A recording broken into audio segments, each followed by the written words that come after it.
Hello and welcome to the video review of the Schleich Eldrador creature's Blizzard Bear! Now, as you can see, Blizzard Bear is an anthropomorphic polar bear.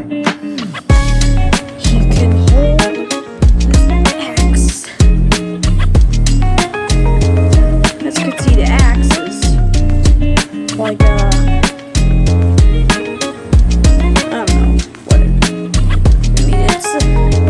it's a battle axe, so that's his weapon.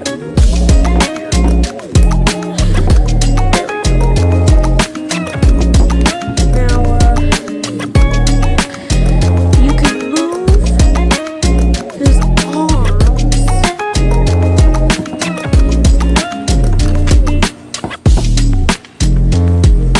Now, Eldrador is a fictional island subdivided into these elemental worlds, and Schleich is a toy animal company, and this figure is from the ice world.